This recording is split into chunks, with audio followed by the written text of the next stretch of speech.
The Tao of Self-Confidence, episode 587.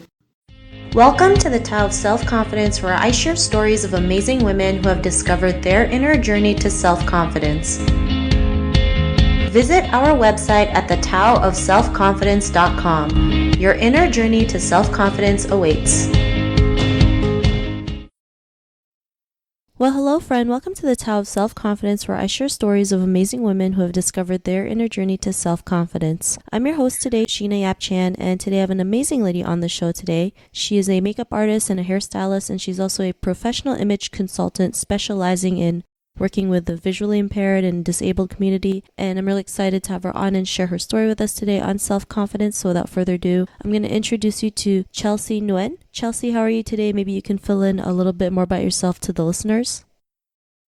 I'm doing great today. Thank you so much for having me on the show, Sheena. So a little bit more about myself. I live in Sugar Land, Texas, and I come from Vietnam, and I was born in Saigon. We were immigrants and came to America after the Vietnam War in 1979, 1980, and I've been here in the U.S. ever since. So basically grown up in a culture, and I'm bilingual, so I speak both Vietnamese and English, and I also speak some French as well. So I have owned a salon and spa in the past for about 16 years, and then sold it about a year or two ago in 2016, so that I can pursue my passion for teaching and training and developing classes on non-visual and adaptive techniques for the blind and visually impaired and disabled community. So that's a bit about me. Awesome. Well, thanks for sharing that. And Chelsea, what's your favorite self-confidence quote? It's by Vivica A. Fox, I believe. So it says, she said, "A great figure or physique is nice, but it's self-confidence that makes someone really sexy." So I thought that was really, really a great quote, because I think it's true. A lot of people can look great on the outside, have a great body, but then if they don't have that inner self-confidence, it doesn't bring it all together and really bring it out in the person. So thanks for sharing that. I do believe confidence is the sexiest outfit you will wear. You mentioned, right, if you don't have that confidence, you're not going to feel good, and you're always going to be like so conscious and worrying about what other people think. So thanks for sharing that great quote. And in your own words, how do you define self-confidence? I believe that self-confidence is really about believing in yourself and knowing that you have self-worth, and what you do and what you can attribute to others brings value into their life, and that you've made a difference in the world. So I think that's really fundamentally what self-confidence is about, is knowing your worth and your value. Thanks for sharing that great definition. And Chelsea, what was your life like before your discovery of self-confidence? It was pretty dark, actually. A little bit of history about me personally is that I came from a very abusive marriage, and I got married really, really young. So I really, as a young woman, didn't develop my self-confidence yet at the time. So being involved in that marriage really took a lot of my self-confidence away, because it was abusive, emotional and verbal, as well as physical abuse. And so that made me really doubt myself all the time, and made me feel like I was worthless, because that's what he told me all the time. And so it was just really, really bad. There were moments in my past that, I thought of suicide, because I lacked so much self-confidence. And that's just how it was, every day after another. It was just years and years of that. So it was pretty dark. Thanks for sharing that. And, what was that point in your life when you realized, you were more than worthy to go out there and, be the person that you are today, have that confidence, and, especially coming out of a dark situation like that? Like, what was that aha moment? I don't think it was any single aha moment. It was a lot of little aha moments along the way. And I think it started with first getting to the point where I said to myself, enough is enough. And, I'm a mother of two young boys, not young anymore. They're 21 and 18. But at the time when I got married at 18 and I had my first child at 19, I was a very young mother. And so when I realized that, no matter what happens and how bad I feel the situation is, or how much I feel worthless or don't have anything to give, I have to improve myself for my two sons because I have to go on. And so those thoughts of like suicide and worthlessness and all that kind of stuff, had to go away. And so I just started reading books, reading books like voraciously at the library about self-confidence, about self-worth, about what healthy relationships are supposed to look like and how people are supposed to treat you in a loving and kind relationship. And then also what happy marriages are supposed to look like. And then also observing women around me who were being treated well and with respect from their partners. And so that's really where it, culminated. And then when I finally decided, you know what, I'm going to go back to college and finish my degree, become educated so that nobody can ever tell me again that I'm stupid or that I'm worthless. And then I also decided, education was also my key to becoming financially independent. Because I think as women, we also lose a lot of our self-confidence when we don't have any means of providing for ourselves and we don't have any financial income to get out of a bad situation. And then we end up accepting that from our abusers or the people who, are in our lives. And so when I started going back to college and getting good grades again, like I used to when I was, in my first 2 years of college and throughout high school, it started getting my self-confidence back. And then I realized, hey, I'm not stupid. He's been telling me I'm stupid all these years, and that's not true. And then I started overcoming the little fears, actually big fears at the time, of public speaking for class presentations. And after overcoming those successfully and having friends in class say, hey, you did a really good presentation, or that was a great job, or a great PowerPoint you did, and surrounding myself with people who were elevating me, and I just slowly started becoming more confident. So I think that's kind of how it all came about for me. Lots of little aha moments along the way.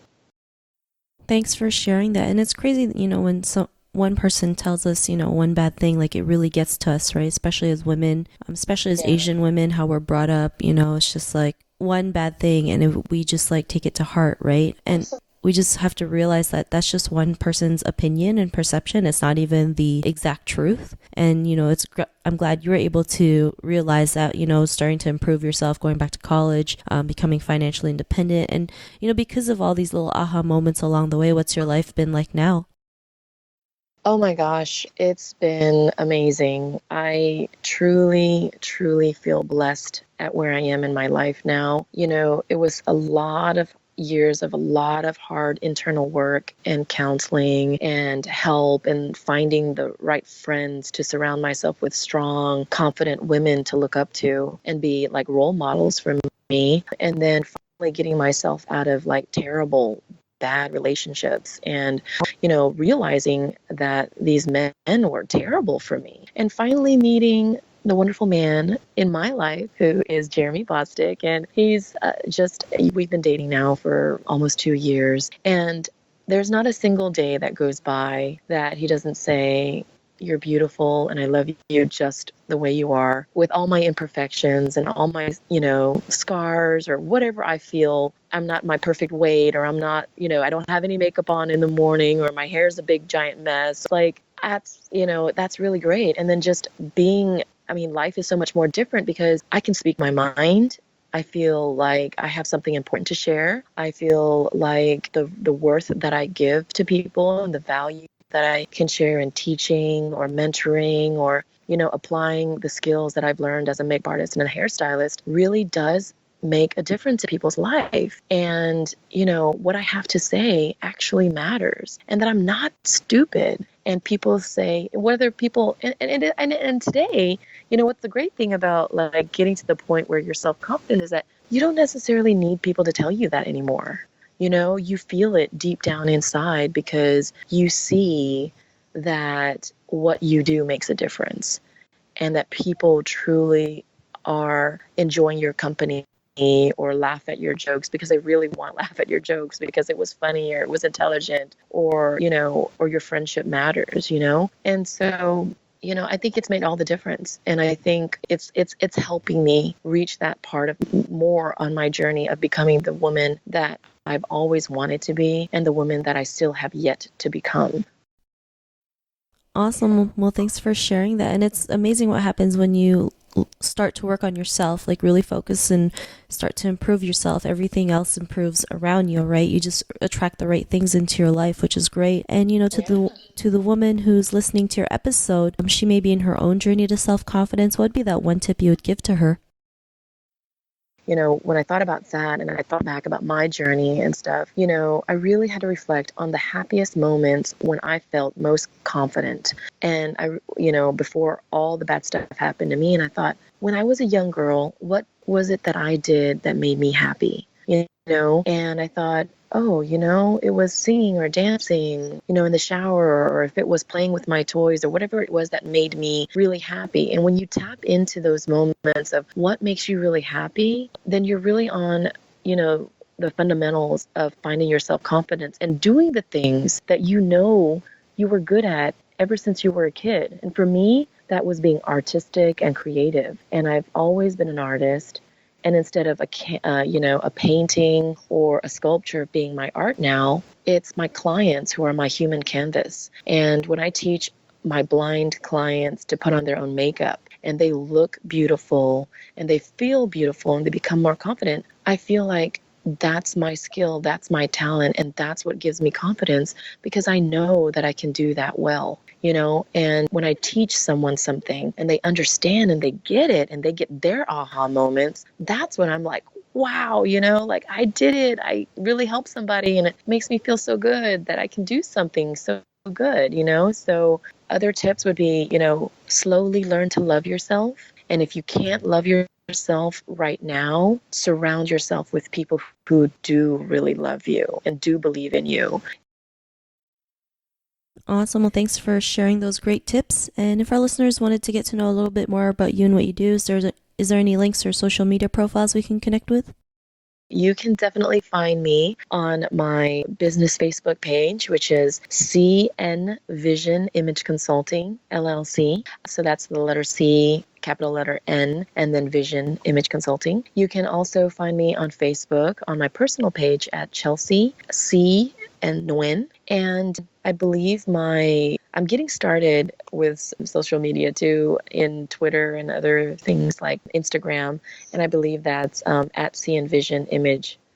So that's, I think, where you can find me. Awesome. Well, thanks for sharing that. And to our listeners, if you want to connect with Chelsea, you can also head on over to thetowofselfconfidence.com and search for Chelsea's name. Her show notes will pop up along with everything else that we talked about. And I really just want to thank Chelsea for taking the time to share her story and tips with us on self-confidence. So thank you so much, Chelsea. Oh, thank you, Sheena. I'm really, really glad we were able to connect. And I think it's a wonderful thing that you're doing. Thank you for going out there and searching for fellow Asian women and, highlighting our successes and elevating each other with self-confidence. I think that's really important since in our Asian culture, it can be really hard sometimes if you don't fall into that perfect mold of, what a successful Asian woman is supposed to look like, whether that's to be a doctor or a lawyer or whatever our Asian parents say, So thank you for inviting me to the show. No worries. It was really great having you on the show. And to our listeners, be on the lookout for another new episode of another amazing woman's journey to self-confidence. And we'll talk to you soon. Bye for now. Bye. Thank you for tuning in to another amazing episode of The Tao of Self-Confidence. Visit our website at thetowofselfconfidence.com to check out cool resources, blog articles, show recaps, and so much more. Your inner journey to self-confidence awaits.